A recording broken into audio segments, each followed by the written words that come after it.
नमस्कार। आकाशवाणी जयपुर अजमेर से प्रस्तुत हैं प्रादेशिक समाचार।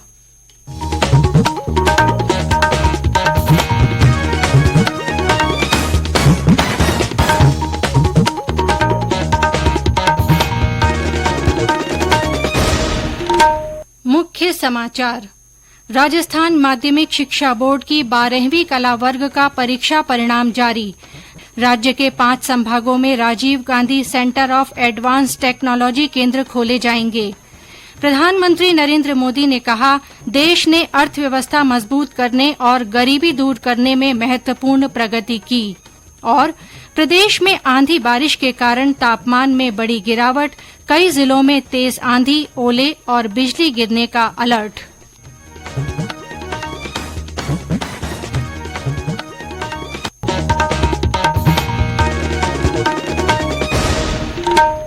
समाचारों के साथ मैं आरती नागर। और अब समाचार विस्तार से। शिक्षा मंत्री बीडी कल्ला ने आज जयपुर के शिक्षा संकुल में राजस्थान माध्यमिक शिक्षा बोर्ड का 12वीं कला वर्ग का परिणाम जारी किया। परीक्षा परिणाम 92.35% रहा।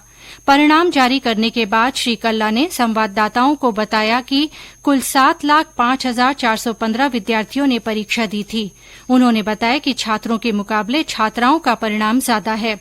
इस परीक्षा में 94.6% छात्राएं पास हुईं और छात्रों का परिणाम 90.65% रहा। सबसे ज्यादा 96.21% जोधपुर जिले का और सबसे कम प्रतापगढ़ जिले का 86.8% परिणाम रहा। श्री कल्ला ने वरिष्ठ उपाध्याय का परिणाम भी जारी किया। 5,470 विद्यार्थियों ने ये परीक्षा दी, जिसमें से 84.61% विद्यार्थी पास हुए।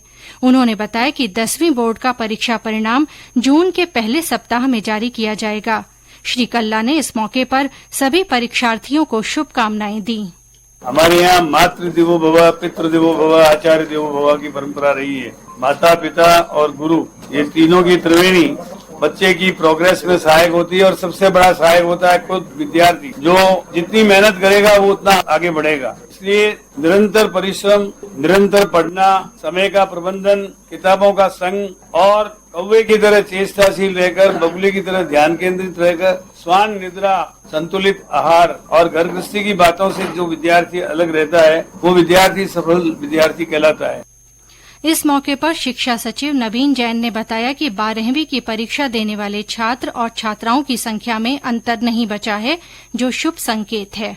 7.05 लाख विद्यार्थी अपीयर हुए, उसमें लड़कों की संख्या 3.52 लाख है और लड़कियों की संख्या 3.53 है। यानी कि कोई ज्यादा फर्क अब नहीं रहा है। तो +2 आर्ट्स में लड़के लड़कियों की संख्या अगर इतनी कंपेरेबल हो गई है +2 तक, इसका मतलब लड़कियां पहुंच पा रही हैं। इससे इस डाटा से बहुत ही साफ तौर पे दिख रहा है। बहुत ही अच्छी बात इसमें देखने वाली है वो ये है कि फर्स्ट डिवीजन में जो लड़कियां पास हुई हैं उनकी संख्या 1,90,000 है। तो लड़कियां ज्यादातर जो है वो फर्स्ट डिवीजन से पास हुई हैं। लड़के जो है ज्यादातर सेकंड डिवीजन में पास हुए हैं, यानी कि 1.5 लाख। उसमें फर्स्ट डिवीजन की संख्या लड़कों की कम है। तो लड़कियां संख्या में भी मुकाबला कर रही है और डिवीजन वाइज कंपैरिजन करते हैं तो उनकी संख्या कहीं ज्यादा है। तो डेफिनेटली ये हमारे शिक्षा विभाग के लिए बहुत ही एनकरेजिंग बात है। और मैं उम्मीद करता हूँ कि जिन लड़कियों ने +2 आर्ट्स पास किया है वो अपने ग्रेजुएशन में और अच्छा करते हुए राजस्थान का नाम रोशन करें।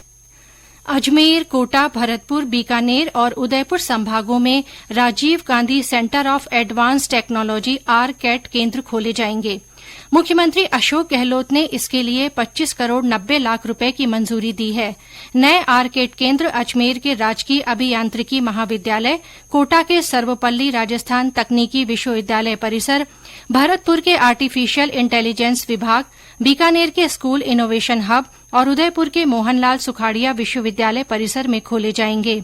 इससे युवाओं को blockchain, artificial intelligence, machine learning, robotics और वर्चुअल रियलिटी जैसी एडवांस तकनीकों के बारे में जानकारी मिल सकेगी। साथ ही इन केंद्रों में सर्टिफिकेट कोर्स और मल्टी डिसिप्लिनरी रिसर्च कर सकेंगे। प्रदेश में इस साल के अंत में होने वाले विधानसभा चुनाव के मद्देनजर भारत निर्वाचन आयोग ने मतदाता सूची के विशेष संक्षिप्त पुनरीक्षण के निर्देश दिए हैं। मुख्य निर्वाचन अधिकारी प्रवीण गुप्ता ने बताया कि मतदाता सूची में नाम जोड़ने, हटाने या संशोधन करने संबंधी कार्यों के लिए क्षेत्र के बीएलओ 23 जून तक घर घर सर्वे कर पात्र व्यक्तियों का नाम मतदाता सूची में जोड़ा जाना सुनिश्चित करेंगे। श्री गुप्ता ने बताया कि अंतिम मतदाता सूची 4 अक्टूबर को प्रकाशित की जाएगी। उन्होंने सभी प्रदेशवासियों से इस विशेष संक्षिप्त पुनरीक्षण कार्यक्रम में पात्र व्यक्तियों के नाम मतदाता सूची में जुड़वाने की अपील की है। ये समाचार आकाशवाणी जयपुर अजमेर से प्रसारित किए जा रहे हैं। प्रधानमंत्री नरेंद्र मोदी ने कहा है कि आज दुनिया भारत को बड़ी उम्मीदों के साथ देख रही है। उन्होंने कहा कि भारत ने अर्थव्यवस्था मजबूत करने, गरीबी दूर करने और कोविड महामारी से निपटने में महत्वपूर्ण प्रगति की है। श्री मोदी ने आज वीडियो कॉन्फ्रेंस के माध्यम से देहरादून से दिल्ली के लिए वंदे भारत एक्सप्रेस रेलगाड़ी को झंडी दिखाकर रवाना किया। इस अवसर पर श्री मोदी ने कहा कि दुनिया भर के लोग भारत को समझने के लिए भारत भ्रमण पर आना चाहते हैं। श्री मोदी ने कहा कि 12,000 करोड़ रुपए की लागत से 4 धाम परियोजना का कार्य तेज गति से चल रहा है। प्रधानमंत्री ने कहा कि वर्ष 2014 के बाद सरकार ने भारतीय रेल का कायाकल्प किया है। उन्होंने कहा कि उच्च गति की रेलगाड़ियों का सपना अब साकार हो गया है। साल 2014 के बाद हमने रेलवे को ट्रांसफॉर्म करने के लिए चौतरफा काम शुरू किया। एक तरफ हमने देश की पहली हाई स्पीड ट्रेन के सपने को जमीन पर उतारना शुरू किया। दूसरी तरफ पूरे देश को सेमी हाई स्पीड ट्रेनों के लिए तैयार करना शुरू किया।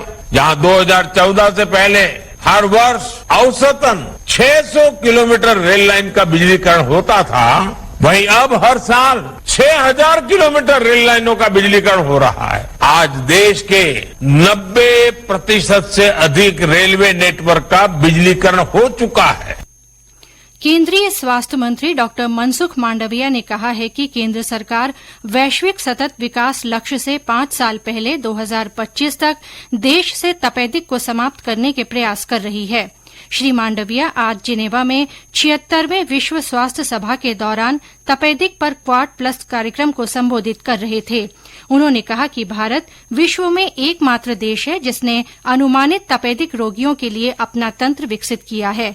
उन्होंने कहा कि देश में 2015 से 2022 तक तपेदिक के रोगियों में 13% की कमी हुई है।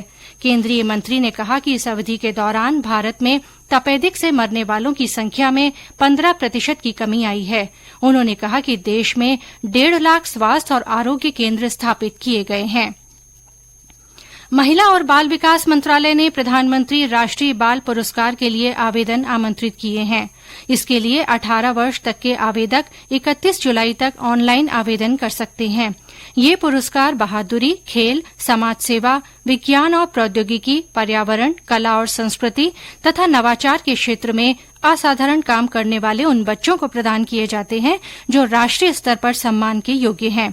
पुरस्कार के रूप में 1 लाख रुपए नकद, पदक और प्रमाण पत्र दिया जाता है। और अब मौसम। प्रदेश में कल से शुरू हुए आंधी बारिश के दौर के चलते दिन और रात के तापमान में 2 से 9 डिग्री सेल्सियस तक की गिरावट दर्ज की गई है। राज्य के ज्यादातर भागों में दिन और रात का तापमान औसत से कहीं कहीं 8 डिग्री सेल्सियस तक नीचे चल रहा है। बीती रात राज्य में ज्यादातर जगह तापमान औसत से नीचे रिकॉर्ड किया गया। बीते 24 घंटे में राज्य में कहीं कहीं भारी से अति भारी वर्षा दर्ज की गई। चूरू के बीदासर में 120 मिलीमीटर, वहीं सीकर के धोद में 127 मिलीमीटर पानी बरसा। मौसम केंद्र जयपुर के निदेशक राधेश्याम शर्मा ने बताया कि अगले 4-5 दिन आंधी बारिश का दौर जारी रहने की संभावना है। आगामी 24 से 48 घंटों के दौरान पश्चिमी राजस्थान के बीकानेर संभाग, जयपुर, भरतपुर व अजमेर संभाग के कुछ भागों में मध्यम से तेज मेघ गर्जन, अंधड़, बारिश, कहीं कहीं ओलावृष्टि व तेज हवाओं की गति 50 से 60 किलोमीटर प्रति घंटा तक की भी दर्ज की जा सकती है। उत्तरी राजस्थान के कुछ भागों में मध्यम से तेज बारिश भी रिकॉर्ड की जा सकती है। एक नए पश्चिमी विक्षोभ के प्रभाव से 28-29 मई को एक बार फिर से आंधी बारिश की गतिविधियों में बढ़ोतरी होगी। तापमान अधिकांश स्थानों पर 40 डिग्री सेल्सियस से नीचे रहेगा। हीट वेव की फिलहाल संभावना नहीं है।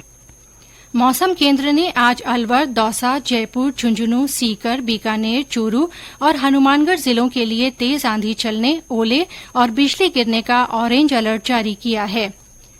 चित्तौड़गढ़ भीलवाड़ा मार्ग पर नरपत की खेड़ी पुलिया के पास सड़क हादसे में कार सवार एक दंपत्ति की मृत्यु हो गई और 3 बच्चे गंभीर रूप से घायल हो गए। घायलों को उदयपुर के अस्पताल में भर्ती करवाया गया है। कार के आगे चल रहे ट्रक में घुस जाने से ये दुर्घटना हुई।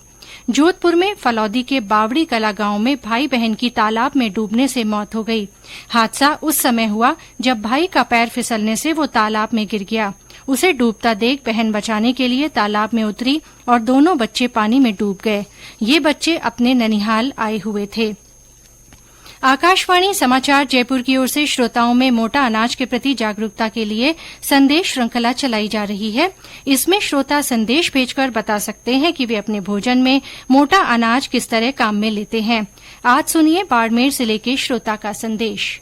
मैं बाड़मेर जिले के डाबलीसरा गांव से हरीश सुथार बोल रहा हूं। बाजरा हमारे यहाँ का मुख्य अनाज है। बाजरे से खीच, रोटी, खीर, राबड़ी, केक, डोसा, लड्डू सहित कई व्यंजन बनाए जाते हैं। अक्षय तृतीया पर बाजरे से बनने वाले व्यंजन खीच का विशेष महत्व है। इस दिन संपूर्ण राजस्थान के हर घर में खीच बनाया जाता है और परिवार के सब लोग साथ बैठकर खीच गलानी का भोजन करते हैं। श्रोता अपने संदेश लिखकर या रिकॉर्ड कर व्हाट्सएप नंबर 9414052368 पर भेज सकते हैं। देवस्थान विभाग की ओर से वरिष्ठ नागरिक तीर्थयात्री योजना के तहत आज जयपुर जिले की ऑनलाइन लॉटरी निकाली गई। इसमें 3865 तीर्थयात्रियों का चयन किया गया, जिन्हें राज्य सरकार की ओर से निःशुल्क यात्रा करवाई जाएगी। जोधपुर में भी तीर्थ यात्रा योजना की लॉटरी निकाली गई, जिसमें जिले के 2150 यात्रियों का चयन हुआ है। और अंत में मुख्य समाचार एक बार फिर। राजस्थान माध्यमिक शिक्षा बोर्ड की 12वीं कला वर्ग का परीक्षा परिणाम जारी। राज्य के 5 संभागों में Rajiv Gandhi centre of advance technology केंद्र खोले जाएंगे। प्रधानमंत्री नरेंद्र मोदी ने कहा है कि देश ने अर्थव्यवस्था मजबूत करने और गरीबी दूर करने में महत्वपूर्ण प्रगति की है। और प्रदेश में आंधी बारिश के कारण तापमान में बड़ी गिरावट दर्ज की गई है। मौसम विभाग ने कई जिलों में तेज आंधी, ओले और बिजली गिरने का अलर्ट जारी किया है। इसके साथ ही प्रादेशिक समाचार बुलेटिन समाप्त हुआ। नमस्कार।